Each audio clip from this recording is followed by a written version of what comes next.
Okay, I will call the October 10th joint work session between Town Council and Planning Commission. Mayor Mark Sukup. Here. Mayor Pro Tem Brett Hansen. Here. Councilmember Lisa Lake. Here. Councilmember Robert Oxmacher. Present. Councilmember Luke Wagner. Here. Chairperson Phil Goldstein. Here. Commissioner Marty Jost. Commissioner Lisa Bard. Commissioner Tom Wood. Commissioner Wendy Newland. Commissioner Jeremy Holt. Commissioner Mike Lewis.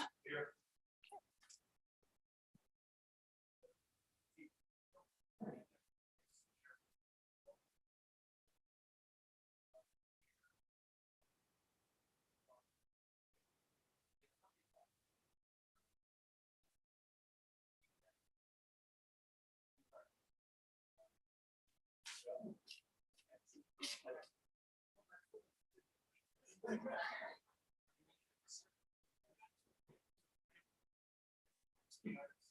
notice these are really cherry sheets. Nobody else wants to see it.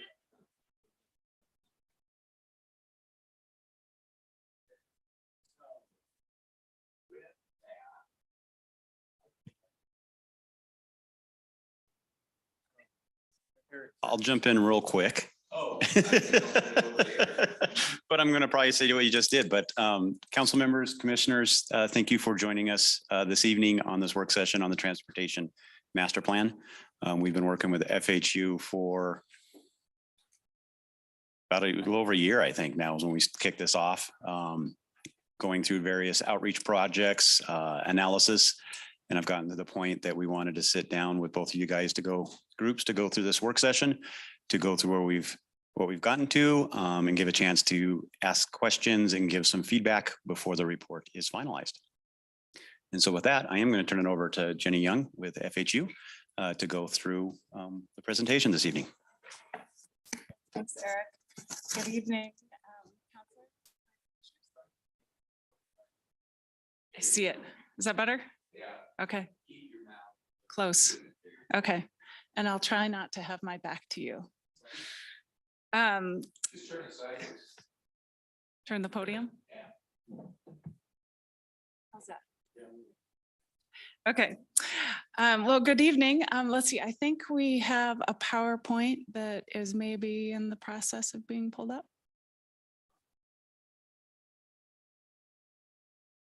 Okay. Well, while they're getting that set up, I'll give you a little bit of a preview of what we're going to talk about this evening. As Eric said, we're about a year into the update of the town's transportation plan. And so what I have to share with you today is a bit about what we've heard from the community so far that has informed the recommendations for the transportation plan. I'll share the draft vision and goals with you and get your feedback on those. I'll share the draft master streets plan and phasing plan and the bicycle, pedestrian, and transit plan. And then we'll talk a little bit about the proposed next steps, which is to go out to the community for the feedback on the preliminary recommendations of the transportation plan. I'd be happy to. I'm Jenny Young. I'm a principal at Felsberg, Holt, and Oliveg. My background is in civil engineering and transportation planning. So I kind of cross over between planning and engineering. And I have been working with the town for many years. I worked on the last transportation plan. Gosh, I don't know how long ago we've been, FHU has been helping the town with transportation items, but have enjoyed working with the town over many years. So, okay, are we up and running? Maybe. Now we're all going to get stiff necks.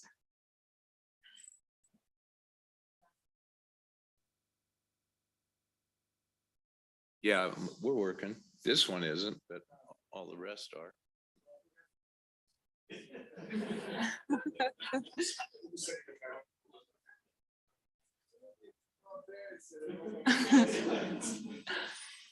I don't buy.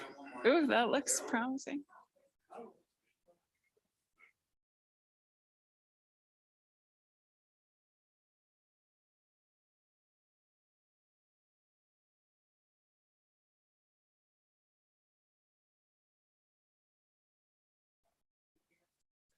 So we'll have the back one. Is that it? Okay. So yeah, why don't you guys go ahead and Phil step up. Phil, I mean, seriously, we got these two seats. If somebody wants to come up and get them. Why don't you assign it? Because they aren't going to come unless you tell them. What do you say? I hope so.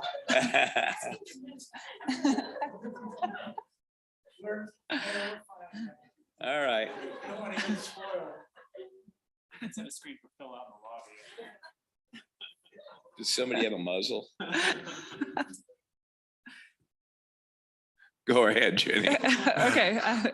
Now we lost them all. We set up serious decorum in this office. Oh, there we go. Yay. Okay, and let's see, can I control it? No. There you go. Okay, I'm gonna cue you, Matt, when it's time to go. Okay, let's go on to the next slide.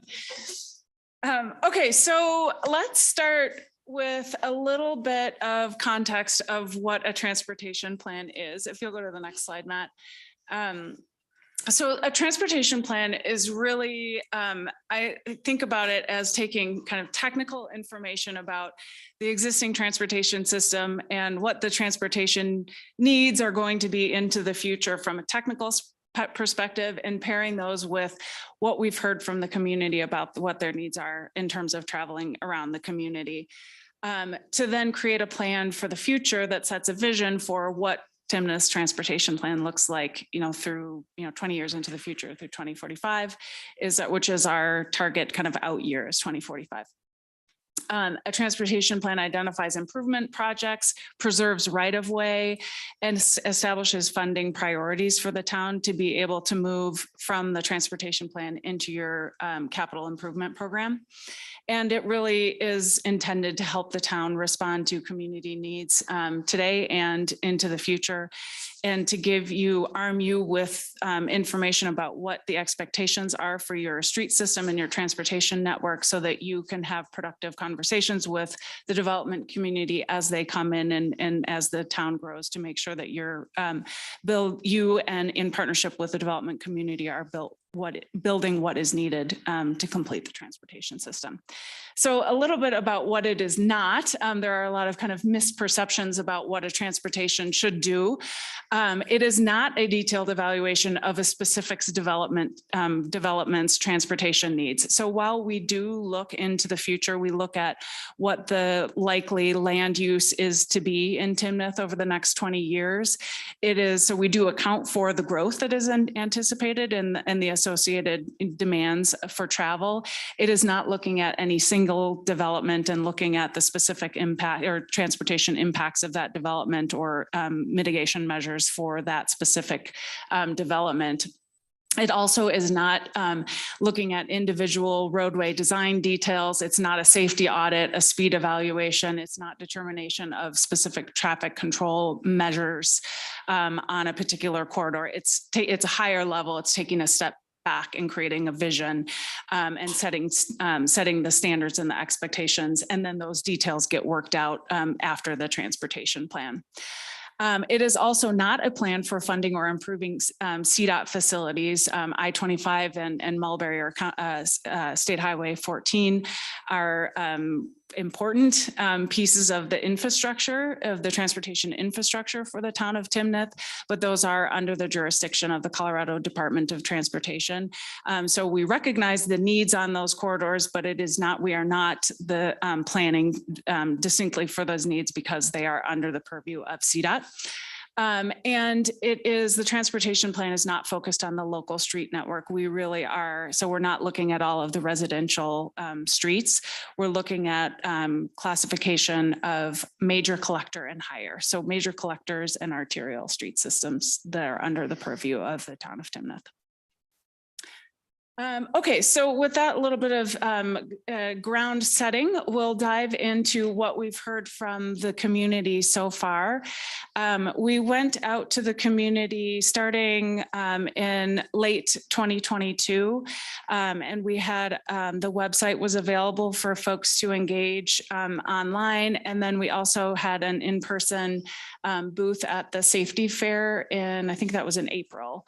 The two of those together, the in-person and the online engagement, were really intended to listen to the community. There were a lot of open-ended questions about, what concerns you have about transportation in Timnath today, what ideas you have to improve transportation for the future.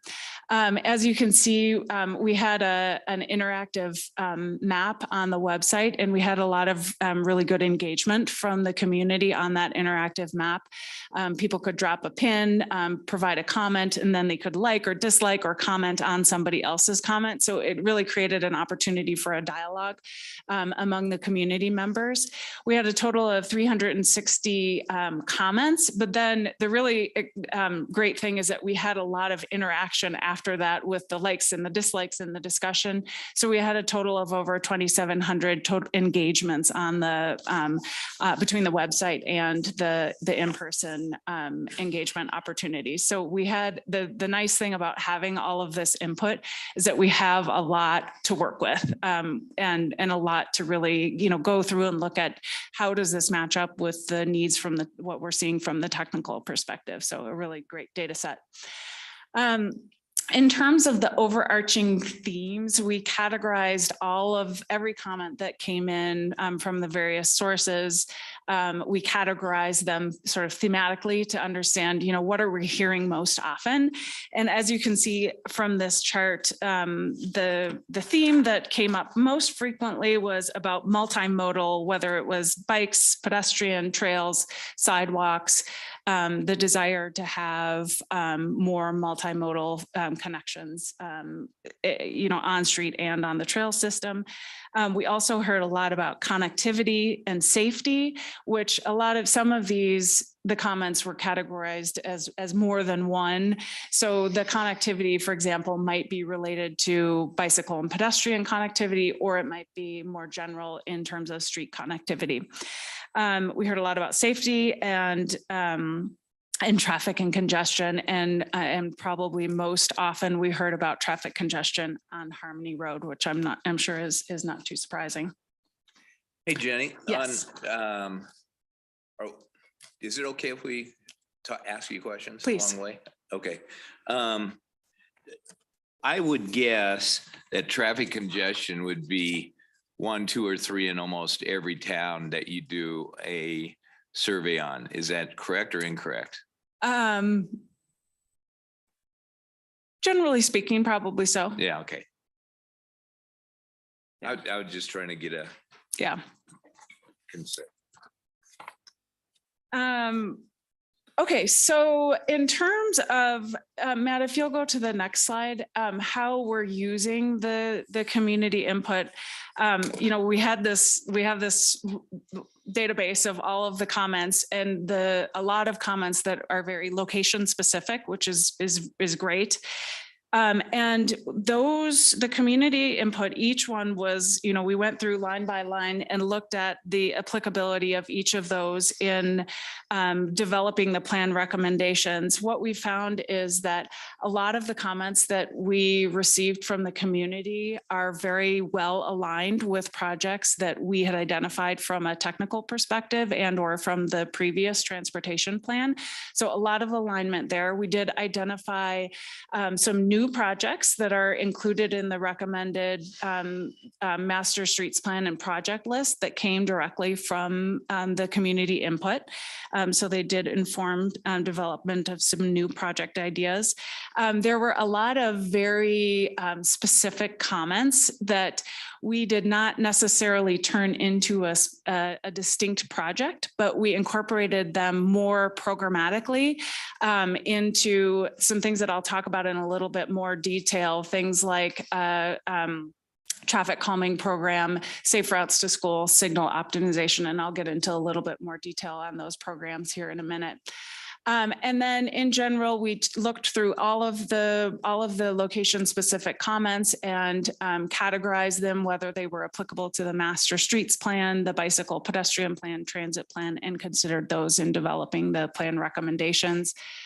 There were some comments, we considered them all, but there were some that did not advance because they did not offer enough benefits to offset the impacts. And specifically, we saw some of the project ideas would be either very impactful to existing houses, or the feasibility and the cost was such that it didn't make sense based on the level of benefits that they would provide.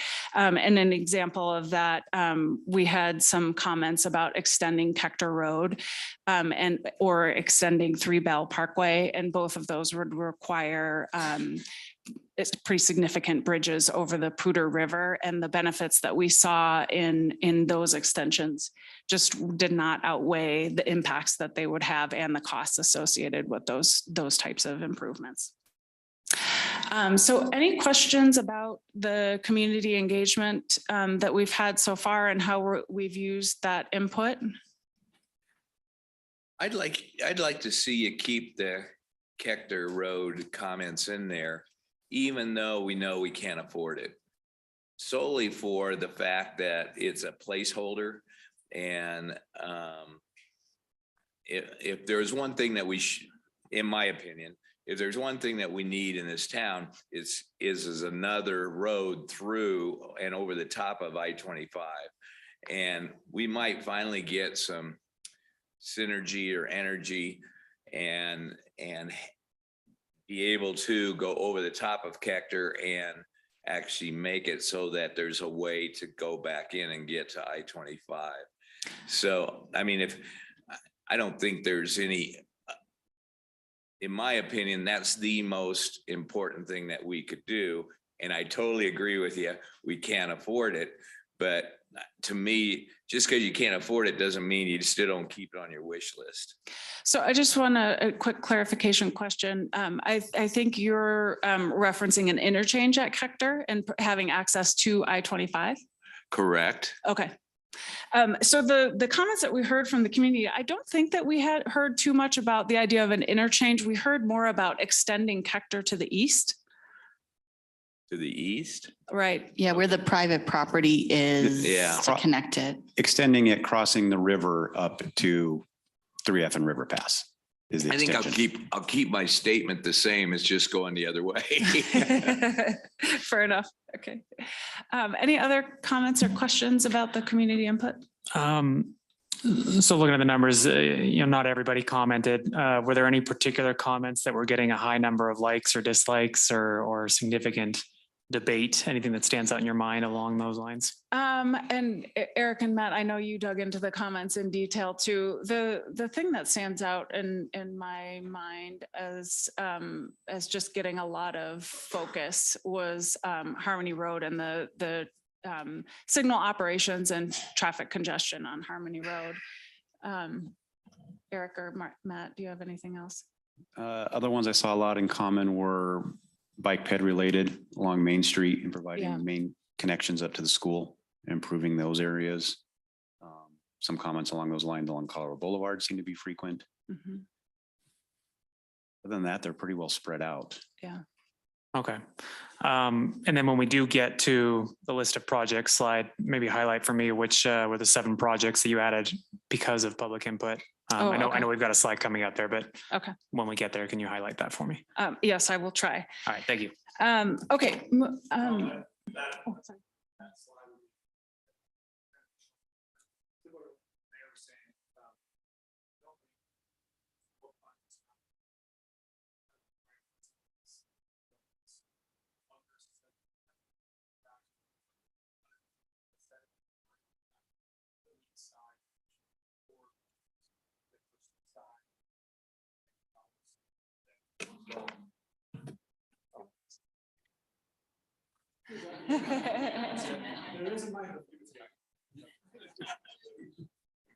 I'll send it.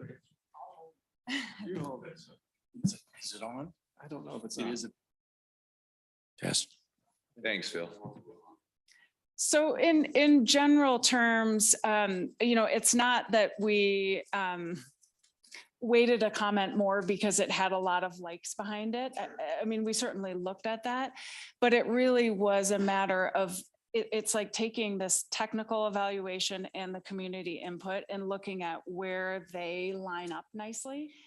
So we're looking at something, there's a community need and it's backed by data, it's backed by analysis. So we want those two things to really work together. So if it's something that where those two just don't align, even if there's a lot of community input calling for it, and we'll talk about one of those in particular, we'll talk about that one of those in a little more detail where we need to get, some input from this group on the approach. So it really is more about that alignment than it is, in any public process, and especially when you're looking at long-term transportation planning, you're not hearing from everyone, right? So, you need to take the input that you have and appreciate that you got the input that you did get, but also understand that it's not reflective of the whole community. So we need to kind of pair those two things together. And I think, similar to when the park, right? When we were considering the park, town threw out hey, here's 6 or 8 things, right? How do you prioritize? Pickleball being 1, splash pad being 3, whatever it may be. We do something similar with transportation. Hey, here's our top 7 projects we see as, what do you think as a town? Which ones you get behind or other, right? Crossover 25 or extend, whatever it may be, and then have fill-ins for that, and then get the town input. That way they have more of an understanding of what we're thinking and the town's thinking as a whole, and their input is seen and heard, and hey, I voted yes, and now that's coming to fruition. Right. So what we're thinking, we're going to jump ahead a little bit in response to what we're thinking about the next phase of community engagement. We would like to share, here's our vision for the transportation system in the long-term future. This is what the vision looks like. But then we're thinking about having an interactive activity where they could share a little bit about what their priorities are, not so much specific to a project, but rather thematically, is it more important to you to invest in, connections to the trail network versus, sort of different types of categories of improvement projects. So I think that's kind of getting along the lines of the input that you'd like. Especially if their tax dollars are being impacted. Right. Yeah. Yeah. So that is what our intention is. And we'll get into a little bit more detail on that. I'm going to interject here too. This is the first time I've ever had a joint meeting. So please, just like Jeremy did, please speak up, ask questions, and do whatever you'd like to do or get more info. So P&Z, please do that.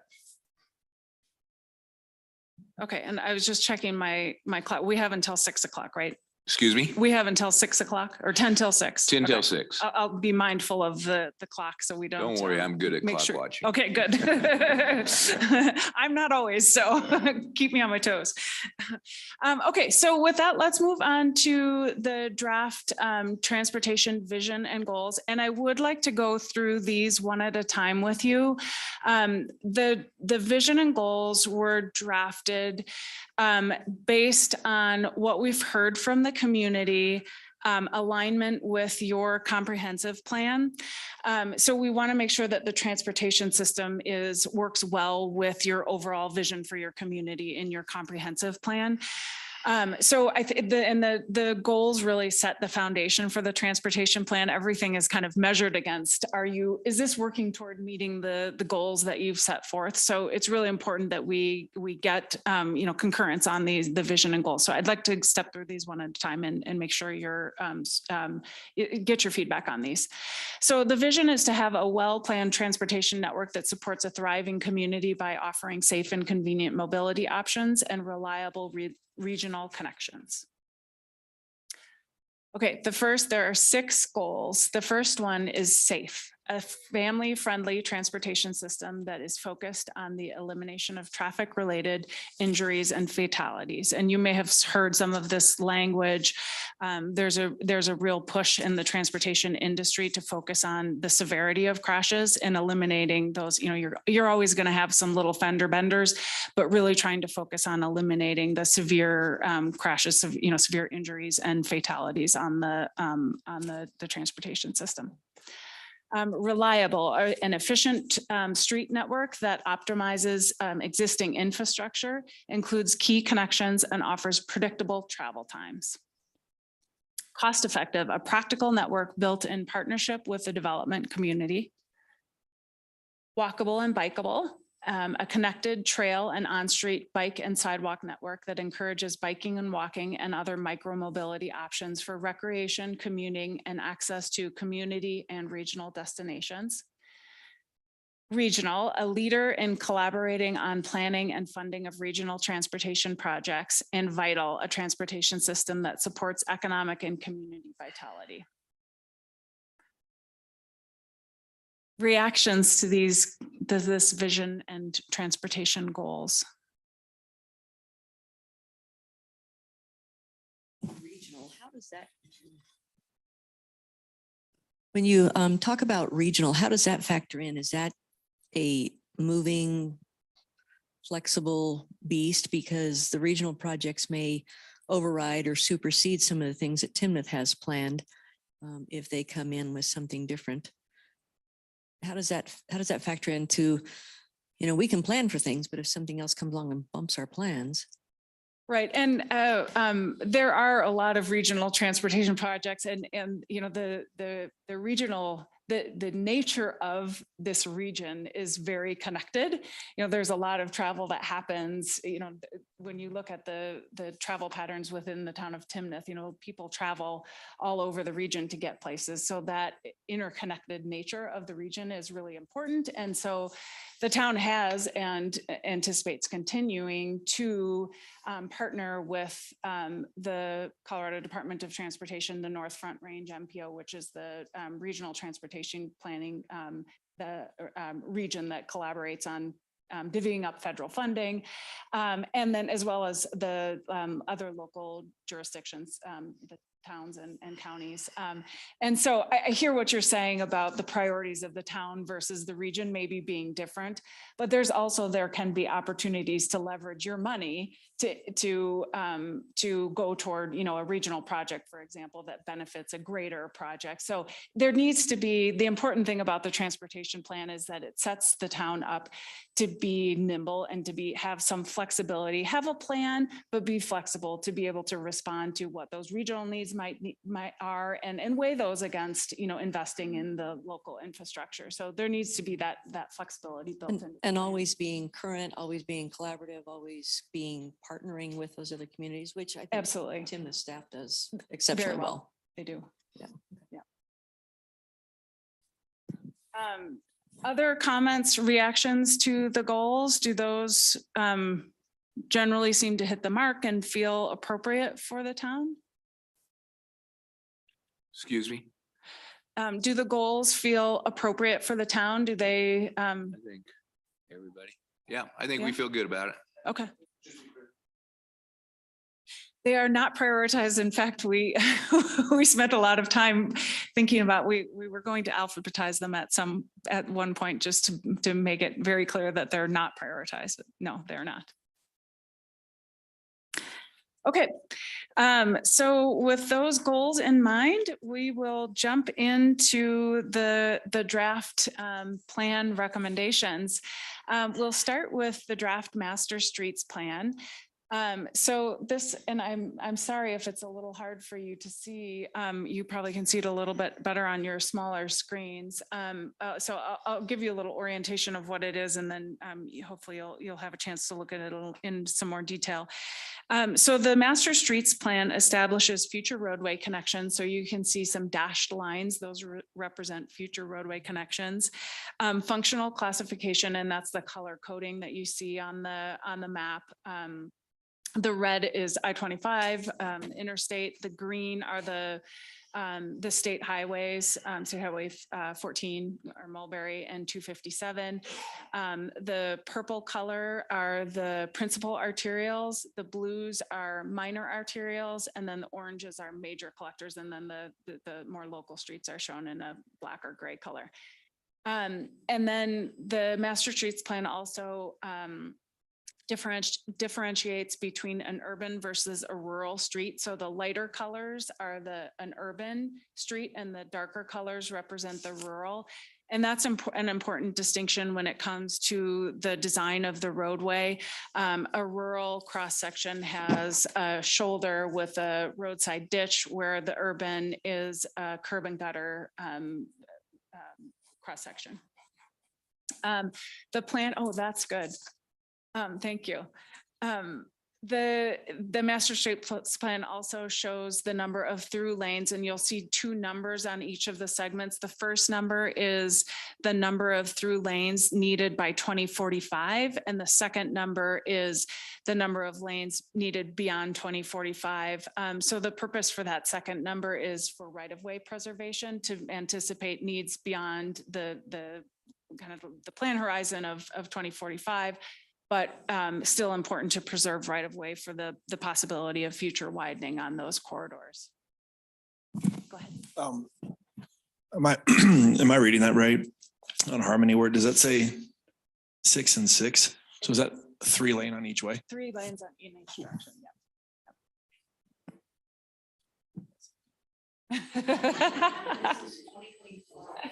2045, 2044. Yep. 20. Okay, so this master streets plan then is important because this sets the stage for the cross section of each of these road segments, the design standards that go with the associated functional classification, and as I mentioned, the preservation of right of way for the long range future. Okay, next slide. So now we've gone through an exercise of looking at and identifying, all of the projects that comprise that master streets plan. And we've broken them up into 3 time horizons. This first map that you see is the near-term projects. So basically 2024 through 2030. So over the next 6 or 7 years. These are the projects that we anticipate being needed by 2030 to accommodate the level of growth in the community by that time. So I did break out kind of all of the details of the more near-term projects. We won't get into all the details on the longer range projects. So there's kind of 3 major kind of categories of improvements in the near-term projects. First is to improve Main Street and the Parkway corridor by building the Parkway up to Bus Grove, which is under construction here shortly, and then extending the Parkway up to Main Street from Bus Grove up connecting back to Main Street, widening Main Street south of Harmony Road, improving Main Street north of the Parkway and providing some of those missing sidewalk connections and out the cross section to the 2-lane arterial, and the railroad crossing improvements at Main Street and at the Parkway where the future at-grade crossing will be. The next category is completing missing sidewalk gaps on Main Street, on Harmony Road, and on 3 Bell Parkway. And then finally, improving critical road sections on Bus Grove, Hector Road, Folsom Parkway, and Prospect Road. Those are not widening projects. Those are bringing the cross section to the functional classification standard. So typically two lanes with the associated bicycle and pedestrian amenities. So you may go ahead. What are the numbers? The Numbers in parentheses, are they just pinpoints, Yes, they're location? just project IDs. Yes. Okay. Yes. Jenny, what's the small numbers for? Those are the project IDs, and they do. Oh, they're project ID, not priority. No, they're not priority. They're Thank just you. a randomly generated number for identification purposes, Thanks. and they do match up in the list and the map. So you may have noticed that Harmony Road shows up under completing missing sidewalk gaps, but it does not show up as a widening project in the near-term projects. So if you'll go to the next slide, Matt. Timnath has done a really remarkable job of proactively planning for and improving Harmony Road to what it is today. We did some traffic counts and looked at the origins and destinations of the traffic using Harmony Road today. And we found that about half of the trips using Harmony Road are pass-through trips and do not have an origin or a destination in the town of Timnath. So this is where we get to this regional demand, right? You have all of these trips. Half of the trips are, have an origin or a destination. Either somebody lives in Timnath or is going to Costco or Walmart or, has a destination in Timnath. But the other half of the trips are just passing through, they're coming from the east, going to Fort Collins, going to I-25 and passing through on Harmony Road and benefiting from the infrastructure that you have invested in. How do you identify that? Just from where they originated? Was there like points of origination? Yeah, we actually use streetlight data. It's a location-based services. It's based on cell phone. It's all anonymized. Don't worry, we weren't tracking you. I do have a question on that. Eric, wasn't our prior data a little bit higher than that, 70 or 80%, something like that? Our other data was higher than that, but it was based purely on traffic counts on the road. So we had 50,000 vehicles. I don't remember the numbers I have in front of me, but it's like we had 50,000 at Weitzel on Harmony, and at Latham we had 30,000 leaving. And so that's where that percentage came from. 30,000 where? Crossing Colorado Boulevard and going to the east. Okay. And so we were using that differential going, okay, 70% of the traffic is continuing going through. Mm-hmm. But we didn't know how many were getting on Harmony, say at Three Bell from a neighborhood and going east to Greeley. It was just pure counts on the road. And so we went more granular with a company called Streetlight that analyzed cell phone data to be able to pinpoint who came onto Harmony and left at one of the ends. And so had an origination or destination along the Harmony corridor, and how many phones or vehicles came in on the east side and just went straight through and out on the west side. And so we were able to get a more accurate count of what the traffic was originating. Now, a lot of that, some of that 50% that is not passed through is still not Timnath traffic, but it's people utilizing Timnath, coming from Windsor, going to Walmart, going to Costco. Okay. I appreciate that. I mean, this is good new data, and we should consider this to be more accurate than the numbers we were. It supplements the numbers from before. Makes It has its shortcomings also. The numbers were in line with the other counts we did, and it's all data that you have to review and consider what type of data it is. Yeah, I think anecdotally, if there was a destination in Timnath, somebody outside was coming in. Hey, Don, could you talk in that mic? a Yeah, little? that's now a destination. So it's not a pass through. Yeah. So I think there's a kind of a tweak to this at some point where we look at the ones that are coming from the outside, have a destination in Timnath, don't live here and go back. None of those would be counted at pass through. And I think their effect on the town needs to be looked a little bit more granularly if we can get to that. Yeah, If that makes sense. yeah, it does. And I agree, having more understanding of that, because that is in some ways attractive traffic from a town Correct. perspective. Still versus- using the infrastructure. Yeah. Okay, thanks. And I think some of that 70-80%, we tended to describe that as traffic originating from outside Timnath. So, I mean, it's kind of a different number that we're defining here. Right. Correct. That's very different. It's, Yeah. this is just pure pass through.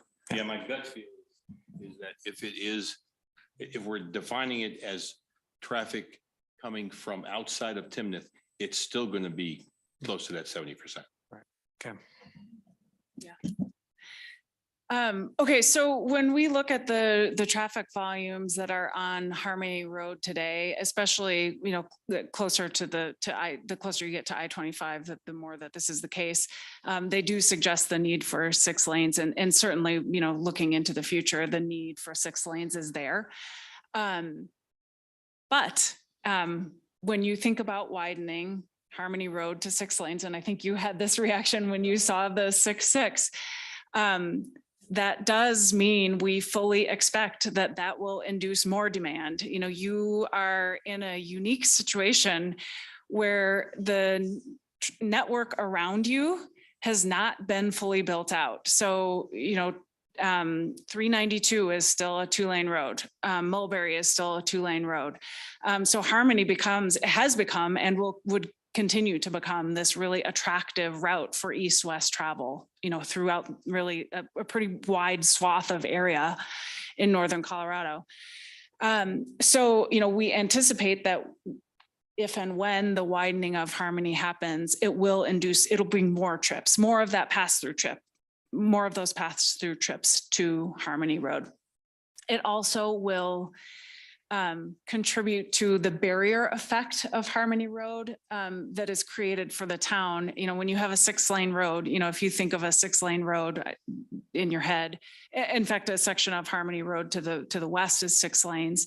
It is hard to cross, especially as a bicyclist or pedestrian. So it does contribute to this sort of creating this barrier to north-south travel, particularly for people biking and walking in the community.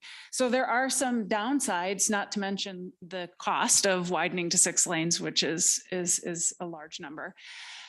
So because of those reasons, what we are suggesting, and Matt, if you'll go to the next slide, what we're suggesting is deferring the widening of Harmony Road to 6 lanes. It's not to say that you're not going to do it, but it's not included in that first kind of tranche of projects through 2030.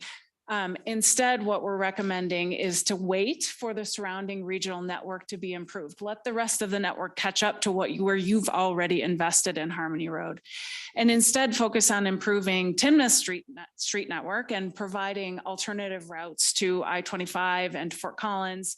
You saw a focus on Main Street and the Parkway to provide connections to Prospect to get to I-25, to Fort Collins, down to Kector Road to get over to Fort Collins as well.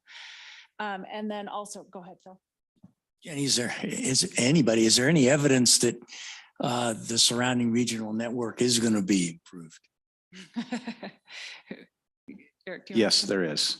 I actually had a question today I asked out, and they're currently in the design to wide. Don't know when it will happen, but they are looking to improve these other regional roads. Do we have an idea on when you would be recommending widening Harmony Road based on all these other dominoes that have to fall? So what we have it included in the next set of projects, which is sometime between 2030 and 2045.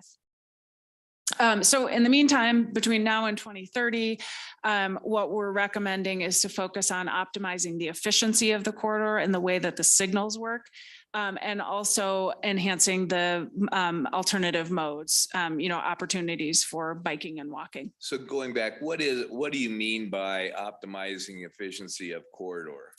So that's really focused on the signals and the operations of the signals and making sure that all of the signals are talking to each other and moving traffic through as efficiently as possible.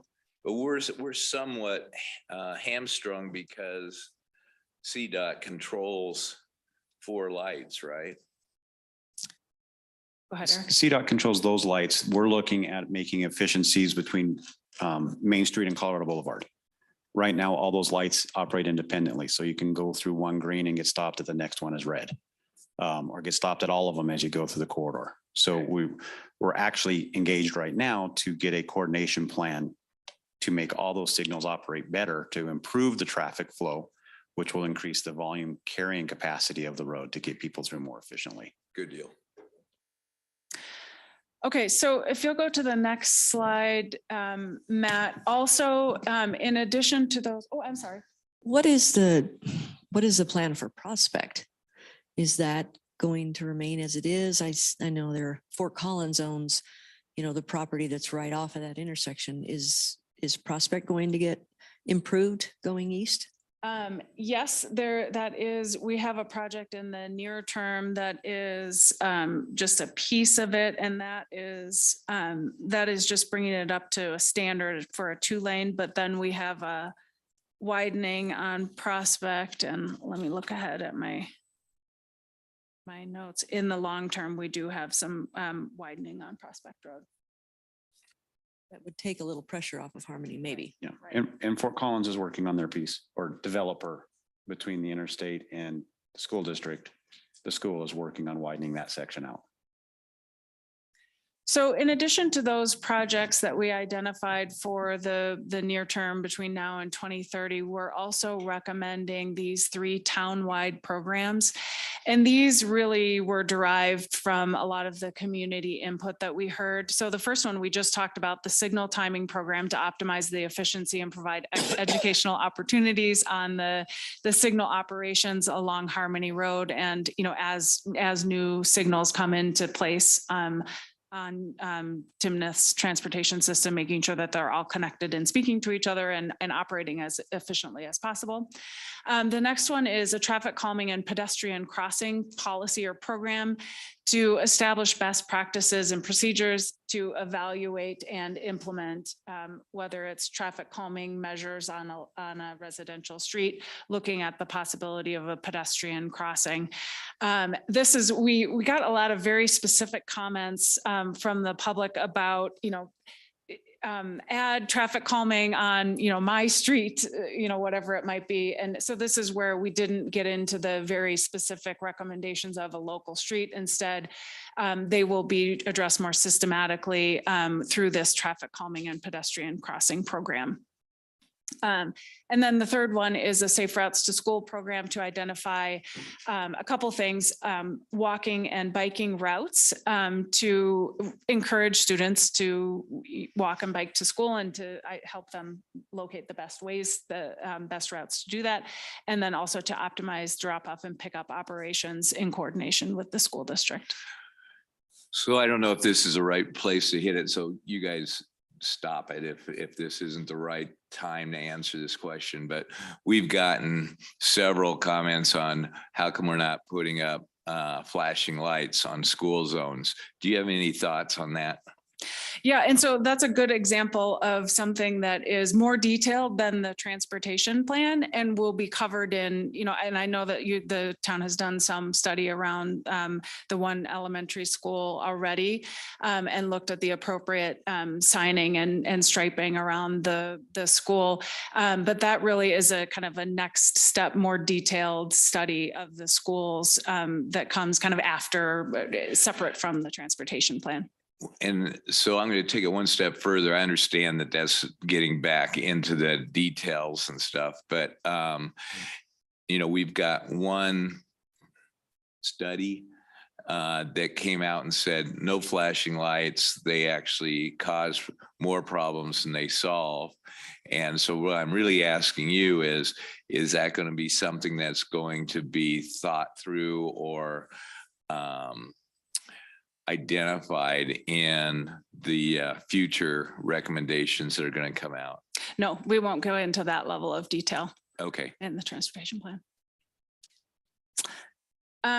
Okay, any other questions about the programs? Otherwise, we'll move on to the long range projects. Just a quick follow up to the mayor's question. My understanding would be this traffic calming pedestrian crossing policy would help us to address at least how we manage that interaction when we're getting feedback from the community about Yes. how it's doing. Like, so we are looking at establishing a policy as part of this plan, which not talking about specific lights and crossings with this plan. So this plan wouldn't establish that policy. This plan is making the recommendation that the town proceed with establishing that type of policy. Okay. And that also came out of the next phase study that they did around Bethke. Okay. And so we do have it in the budget for next year to start developing that type of plan to look at intersection control, pedestrian traffic calming, coming up with town-wide standards that we can utilize as a town. Okay. To respond to those types of requests and respond uniformly and not just on a case by case, but evaluating them to some standard. Okay. And I like how that goes to Jeremy's comment that we're having a better interplay with the public's input and the data and how we're. And you moving see forward you starting on the consideration of that plan at the start of next year's school year. I would see getting an RFP out to get somebody engaged on You're that. using a word that I don't understand or can't hear. PLA. The request for proposal. Okay. Get a consultant involved with that early next year. To get it in place as soon as we can, to establish those standards so we can start applying them. Okay. I would hope in advance of the next school year. Excuse me? I would hope in advance of the next school year, Okay, because that would be August. thanks. Yep. Okay, let's go to the next slide. So now this next map shows the projects that fall in the long-term future, so 2031 through 2045. And I did not list out all of the details of the projects. Instead, I just wanted to give you kind of an overview of the types of projects that are included. There are some widening projects included, like on Prospect Road, widening of the Parkway, the widening of Harmony Road to 6 lanes is included in the long-term future. There are a couple of pedestrian grade separated crossings where trail crossings. And then there are some bringing what are now more rural roads or 2-lane roads up to the standard, the arterial standard. And you can see from the location of where the projects are in the long-term project list. These generally coincide with where development is anticipated by 2045. And then could we just jump to the next one and then we can go to projects? I just want to give you the visual of the next set of projects that are beyond 2045, but to complete the street system in Timnath. And you can see that these are very focused on the northern end of the community where development is anticipated, longer out into the future. So a lot of these roads will get improved, as development comes into place. And then in the future projects, you'll also see some projects scattered around the southern part of the growth management area, and those tend to be widening projects and the realignment of the Prudhoe River Trail on the southwest. So at the bottom there where it's, I'm sorry. At the bottom where it's dotted line, I think it's been that same in all the slides. Is it just dotted? Because it's not established yet and you're going to put a road there? Yep, correct. No, that's the growth management area. That's the, oh, that's about, okay. All right, gotcha. Yeah, The future end of there's a town. road that could potentially go through if that new development comes in. That connects to south, connecting over to.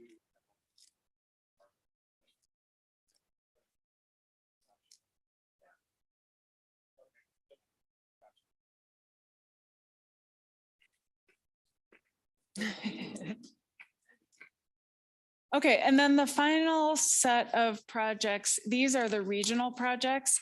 So these are all of the projects that are not under the control of the town of Timnath. So there are CDOT projects on I-25 and Mulberry on State Highway 257. There are projects that are Windsor's and the town of Severance's. These will be included in the transportation plan, but they will be treated a little differently than the projects that are under the control of the town of Timnath. So the idea of including these is to demonstrate that the town supports these projects, but is not responsible for, when they get built, the funding of these projects and so forth. Okay, now moving on to the pedestrian plan and the bicycle plan. These maps have a lot going on. I'm going to kind of step through with you the different components of these maps. So this first one is the pedestrian plan. We started by mapping all of the existing facilities, and those are shown in solid lines. So the sidewalks are shown in orange, and we did only look at sidewalks on, again, we're focused on major collector and higher. So you won't see every sidewalk that's on a local street shown on this map. It's just on major collectors and higher. We also mapped the shared use paths, and those are like a sidewalk, but they're wider than a sidewalk. They're adjacent to a road, but they're, typically 10 feet wide or sometimes even wider than that. And they do provide space for both bicyclists and pedestrians to use. And then we're also showing community trails in green and secondary community trails in a kind of a brown color that is a little hard to see on that screen. So then all of the dashed lines represent the future sidewalks, shared use path, and community trails.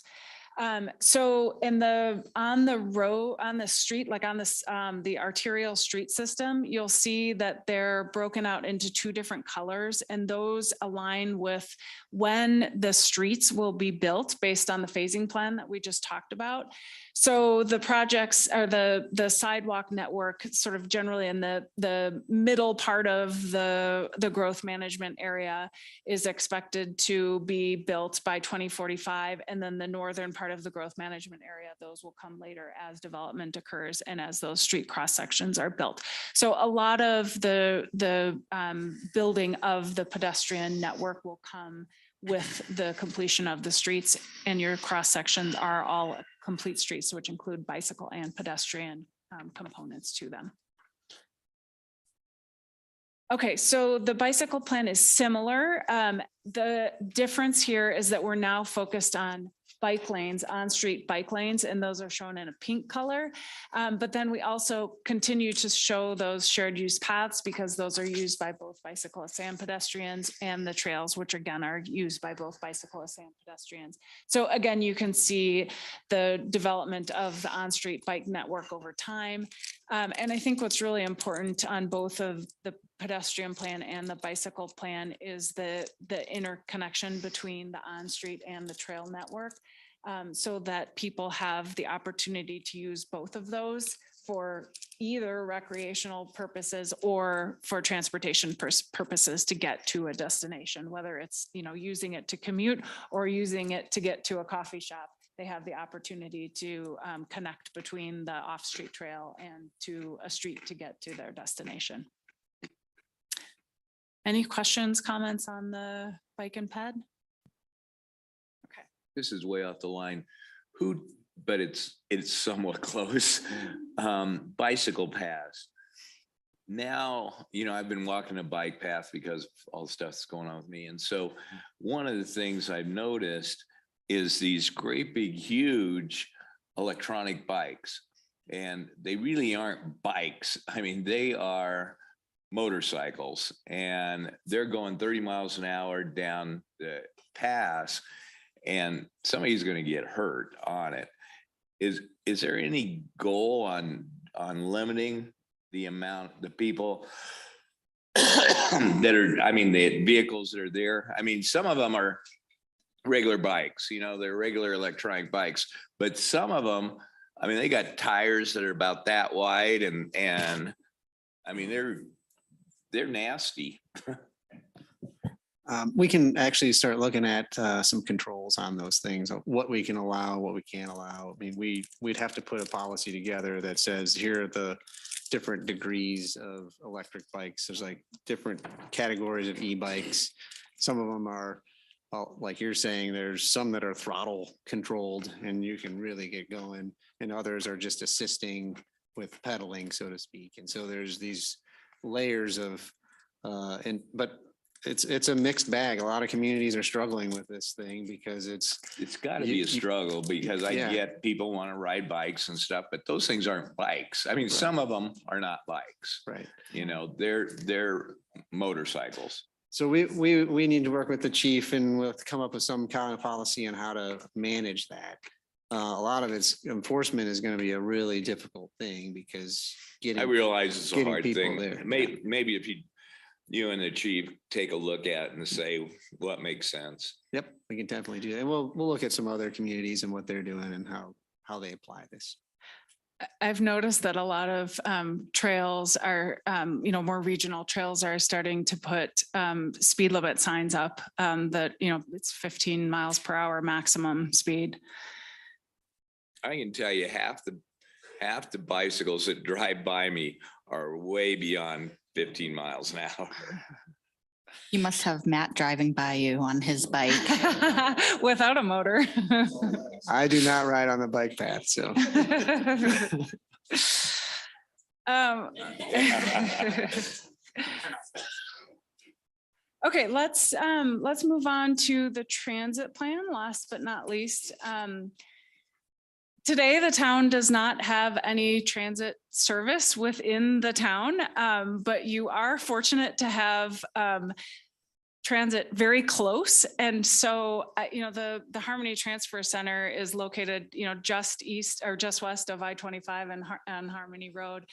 And so a lot of the recommendations that we've in the map that's shown here is just the existing transit service and some of the regional routes that are, very proximate to Timnath.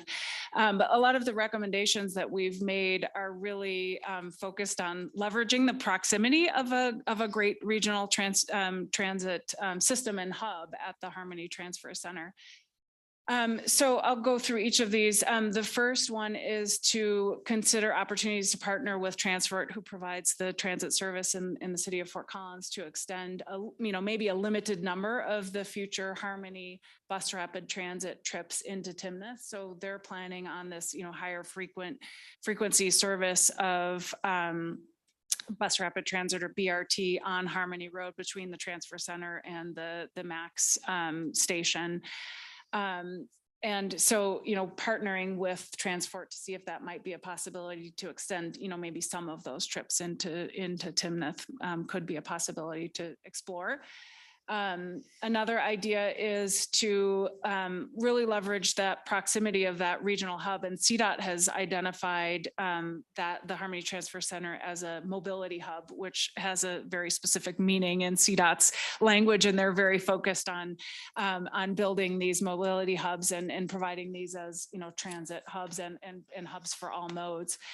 So looking at how to advance the bicycle and pedestrian connections to from Timnath to the Harmony Mobility Hub, and exploring opportunities for transportation demand management grants through CDOT's Office of Innovative Mobility has some grant opportunities for things like microtransit, like a shuttle service that would bring folks to the mobility hub, or micro mobility, things like e-bikes, or bike share programs, or scooter programs that could help people to more easily get to the mobility hub. We're recommending partnering with Ride NoCo to promote the use of alternative modes of transportation for commuter trips, things like transit, carpool, vanpool. Next slide. Coordinating with CDOT and advocating for bus staying service improvements. I think bus staying is the service that CDOT runs down I-25 and with a stop at the Harmony Transfer Center. And, I think there's an opportunity, for the town of Timnath to advocate for increased frequency during commuter times to make it a more viable option for your residents who might be commuting into the Denver area.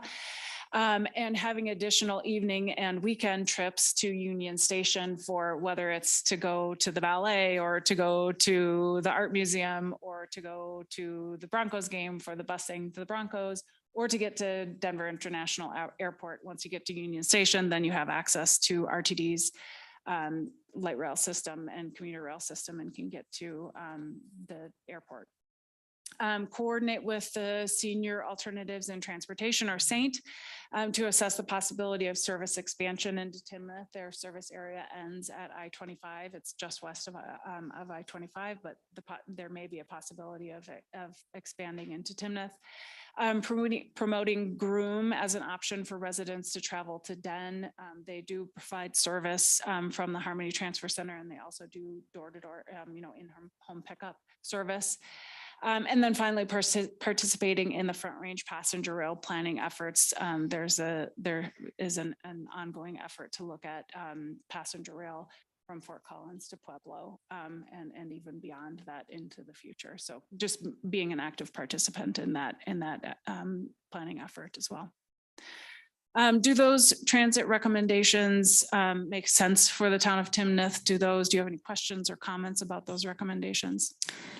I have a question as far as, have we ever asked our residents as far as what their transportation, local transportation needs are? Just looking at the size of our community, the demographics of our community, some of that, the local things into Fort Collins, do we feel like that would be something that would be needed or utilized? I'm just thinking of like myself, like I would take it within Fort Collins possibly, but not from here to get to Fort Collins. One, I think the neighborhoods aren't necessarily like, would they even be able to come close to the neighborhoods where the people are living? Yeah, and do you want me to take that, Eric, or do you want to start? Well, I'll start by saying that one of the biggest drivers of successful transit ridership is density. And Timnath does not have the density to support transit service. So I don't want you to have in your mind that, you're going to have this phenomenal transit service that's, coming every 5 minutes, right? You don't have the density, nor is that what's planned in your comprehensive plan. So, I think being realistic about how to really leverage those and think about how you personally would use transit, right? Is really important to what makes the most sense. Yeah, I feel like some of the more regional ones, possibly as far as getting down to Denver and things like that, as far as getting into Fort Collins, like partnering with, with transport and all of that. I'm not sure how much time and energy we should spend on some of that local. Yeah, Matt and I were looking at each other. I can't recall any specific inquiry into those types of questions. Comments around it have come out on other surveys. Like even though this one, a few people commented about wanting transit connections into Fort Collins. I've seen comments about, I don't know if it's still called Dial a Ride, for the home pickup service for handicap, harder to get around people. There's a few comments here and there, but it's like the density driven, trying to get transport to expand service is hard because of that. Yeah, I feel like related to disabilities and the seniors, I feel like that's an area we could potentially, because those are typically one-off instances where people at least can call a service for that. Less so related to the. One of the things we did talk to transport many years ago, and it was literally just extend the Harmony transit connection across to like Costco, Walmart intersection, Weitzel. But they were, at the time, there was no turnaround, so they couldn't actually, on public property, they couldn't actually make a turnaround and go back. But now that we have some of the infrastructure there on Weitzel, that possibility could reopen. And at least there'd be an opportunity for people that would like to shop at Walmart or Costco. They could actually bring them all the way over to that location. It may not serve necessarily residents of Timnath necessarily, but it would serve potentially employees of those establishments or people wanting to shop there that couldn't use a vehicle otherwise. I'll just comment that, with any of these kind of more, we'll say mass transit options, I'd want to see a little bit of analysis done in terms of, how many cars are we going to take off the I-25 overpass by adding a route there, and how much does it cost us to support that? It seems like some of these, all these options I think are good ideas to throw out and talk about with the community. I just would want to see more analysis and more specific outreach done with the community before we made serious progress on any of these particular items. Yeah, that's a good point. Yes. Our vice chair, Marty Jost, is watching all the way from Iowa, and he's texting me to remind me of that. So he's just so for Marty's benefit, he submitted a couple of questions, asked me to get it, and then I will mention. And he also texted me in the context of connectivity, mentioned landline and the United connection down there at the airport as a viable alternative as well. And then mentioned two things in particular, I'll get on the record. he thinks that whatever has been done, traffic getting from Colorado 5 Main Street onto Harmony in either direction has gotten much better. And he thinks that should be touted. I'm not sure exactly what we're doing or if we're doing, but Marty somehow notices that. And then you did talk about, go ahead, Eric, anything on that? There was a recent tweak done to some timing out there that CDOT did. So it is always evaluated, looked at. It was as a request that took 7 months for them to fulfill, but, and they didn't go all the way, but we did try to improve timing. It's always looked at in terms of what we can do. But well, at least Marty has noticed. Yes, somebody did. I was surprised. All the way from Iowa. Secondly, Nate touched on this a little bit, the signal synchronization, optimization. I assume, and Marty has seen, as I have some years ago, got a tour of the Fort Collins, very interesting traffic. I assume that is a major endeavor to all the cameras and everything that's necessary to make changes on the fly when you see lights need to be changed. That is definitely a major endeavor, and including staffing to staff at full time to watch what's going on and make those changes. We are, like I mentioned, working just started within the last week a coordination plan to get the signals coordinated timing wise.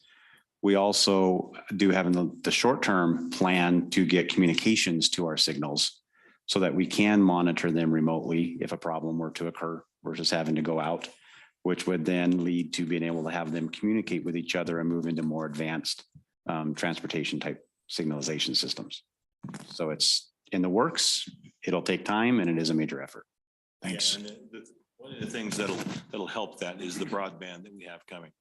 And when that broadband gets here, that's going to accelerate our ability to be able to link this communication. So. Okay, good. Okay, with that, we'll move on to the next steps of community engagement. We would like to host a public open house here at the town center on November 2nd. We would like to start advertising for the public open house tomorrow if we have your approval to do so. We would do that with a web page update. We have a web page specific to the transportation plan. We'd advertise in This Week in Timnath e-news starting tomorrow. And we propose doing a postcard mailer to all of the residents, which is what we did in the first phase of public engagement, as well as doing social media posts. In addition to the public open house, we would like to provide an online engagement opportunity that mirrors the activities and information included at the public open house for the folks who may not be able to attend in person.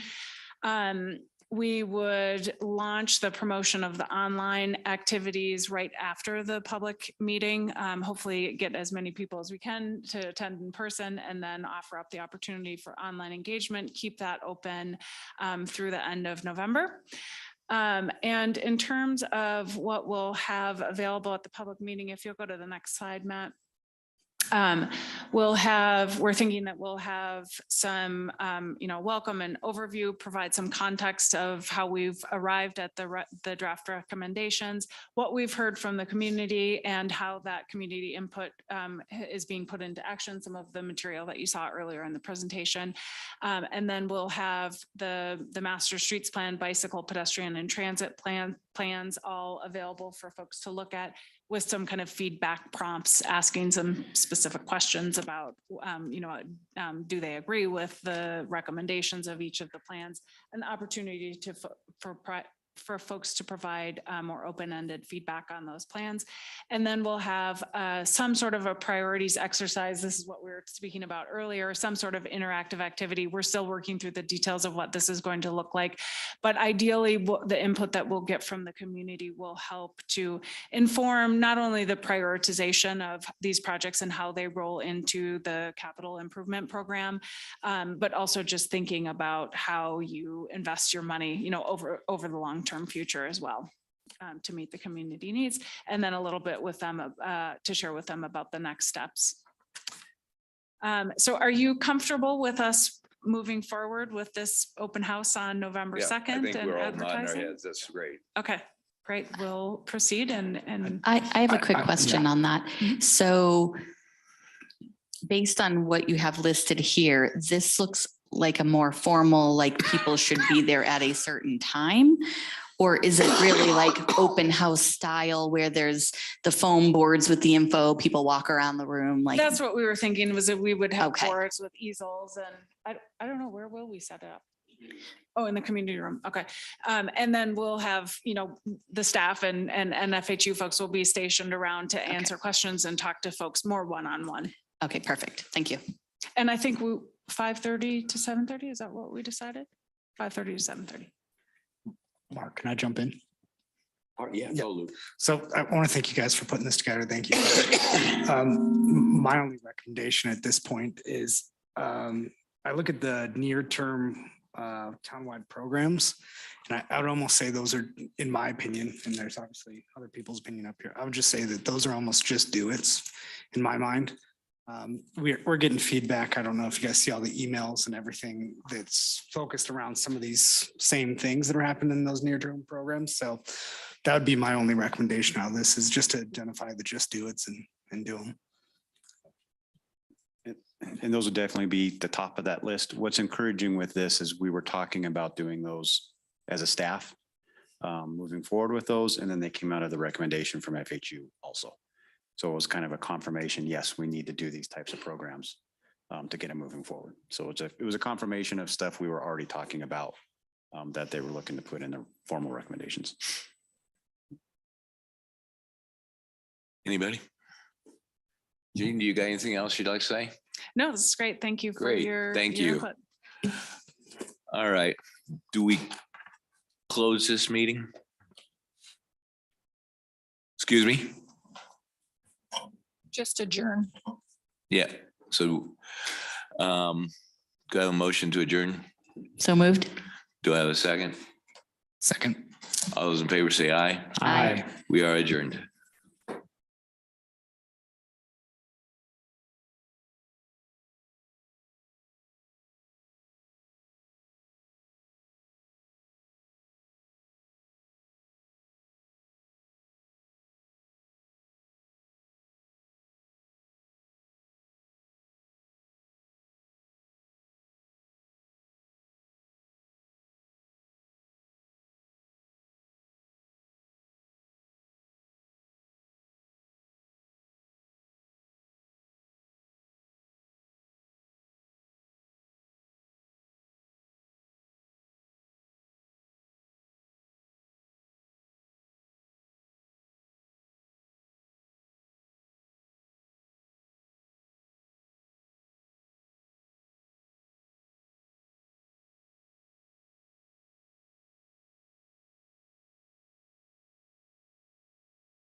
I will call the October 10th regular town council meeting to order. Mayor Mark Sukup, Here. Mayor Pro Tem Brett Hansen, Here. Councilmember Lisa Lake, Here. Councilmember Robert Oxmacher, Present? Councilmember Luke Wagner. Here.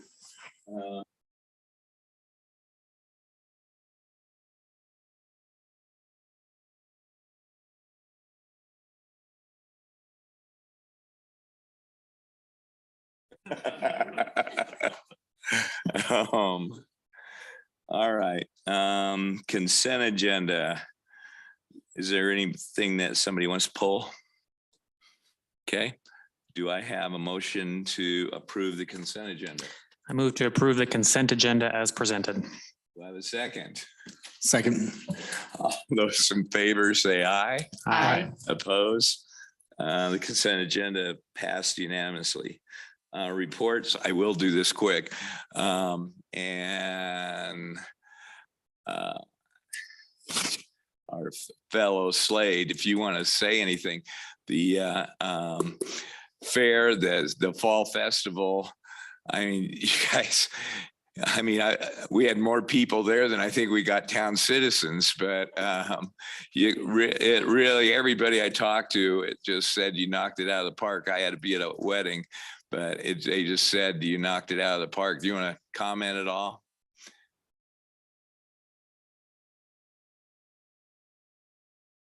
How do you not come up to take a compliment? And I'd love to take the credit, but it really is Callie and Courtney, our events team, that absolutely produced a wonderful event. The weather was perfect. We launched our I Love Timnath campaign at the event and gave away dog bandanas, which I was determined to put on every dog that attended, hats and t-shirts and stickers and koozies. And it's more than just giving away gear. It's really about celebrating all the great things that Timnath has to offer as a community, the park being one of them, events being others. And so we're encouraging people to continue on with this campaign throughout the next few weeks. You'll see it on social media, you'll see it on our website. And really, it's just a nice opportunity as the season comes to a close to appreciate all the great things that we have here. Awesome. Thanks. One other thing I'm doing a ribbons cutting for our dentist down here, and she's a real sweet lady, it looks like, and I'm looking forward to that. Anybody else? I just wanted to thank the volunteers who came out there for the fall festival. Thank the volunteers. Yeah, So thank you guys. Thank you, town staff. absolutely. You send them a card or something, don't you, to thank them?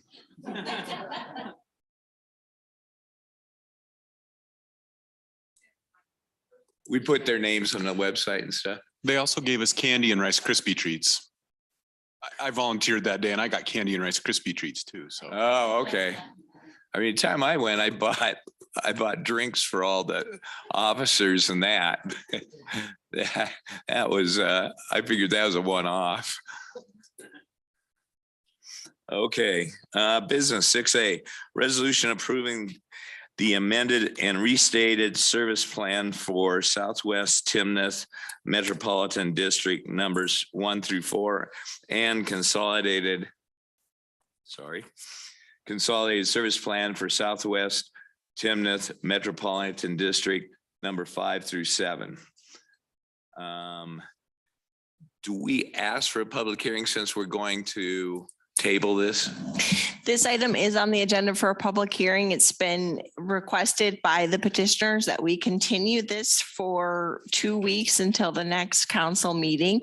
So I would like to request that you open the public hearing and then have a motion to continue the public hearing until October 24th. And the attorney for the districts is watching. If we have any questions for him, he could always answer a question for you. Okay.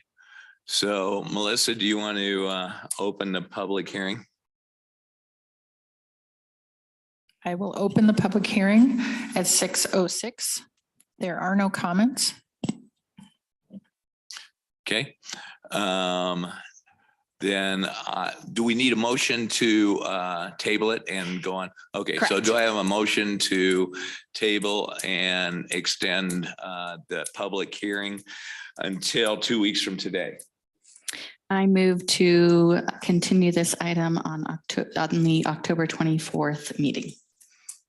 Do I have a second? Second. All those in favor say aye. Aye. That meeting is continued. Then we go to it. We got a lot of curves you're throwing to me today. Okay, the next thing on the agenda is an executive session. There's two on the agenda. So if we want to do a motion to approve the first executive session, it would be a motion to approve, and then the motion is set forth on the agenda. So we need a motion for what? Okay, it would be a motion to approve an executive session and then with the language under 6B. And I'm Okay. happy to read that, or the person who makes the motion gets to read all of those words that I wrote. Okay. So I'm going to let you read it. So go ahead. Okay, so it'd be a motion to approve an executive session pursuant to section 24-6, 424B and 4E for conferences with an attorney for the town for the purpose of receiving legal advice on specific legal questions and determining positions relative to matters that may be subject to negotiations, developing strategies for negotiations, and instructing negotiators related to annexation of Ladera Phase 2 property and public improvement requirements related thereto. Okay. You can say so moved if you want. Do we need to vote on that then? Okay. Do I have did you pose the motion? One of you needs to make the motion. You So can say so moved. moved. Okay. Do I have a second? Second.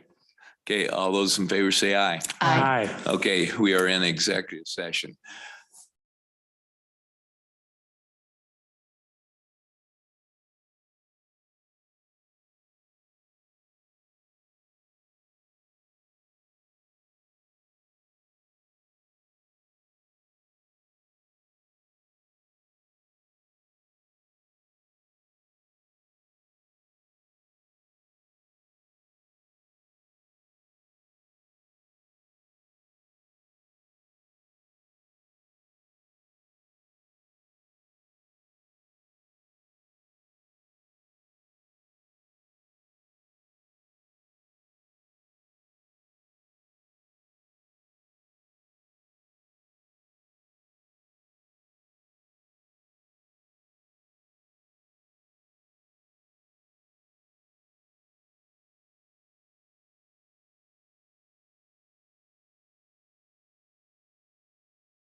For the second executive session. Which should be very short, by the way. Okay, so we got it set, so we are now in general session. We have general session. We need to enter into whatever. Correct. The motion is to Carolyn said. enter executive session for the second part. We do. You look a little crisp Um, there. So moved with whatever Carolyn's gonna say right now about why we're going in.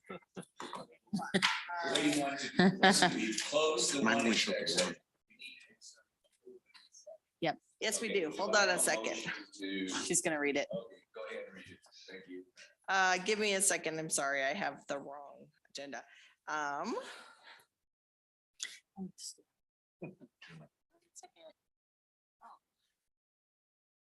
Okay, so the second motion is a motion to enter an executive session pursuant to Sierra, section 24-6, 4024B CRS for conferences with an attorney for the town for the purpose of receiving legal advice on specific legal questions related to pending and threatened litigation and claims against the town.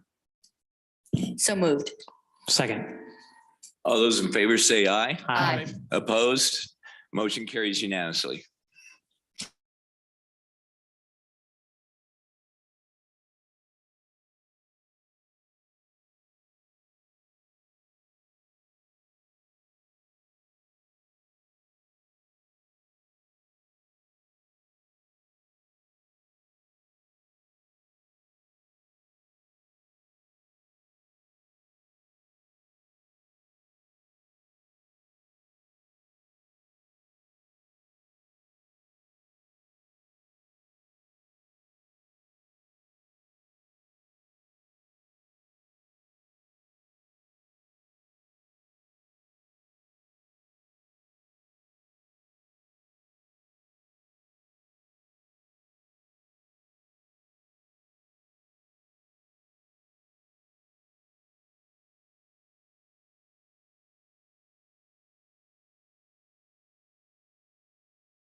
Okay.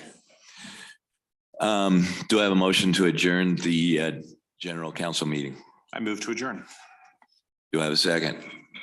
Second. All those in favor say aye. Aye. We are adjourned.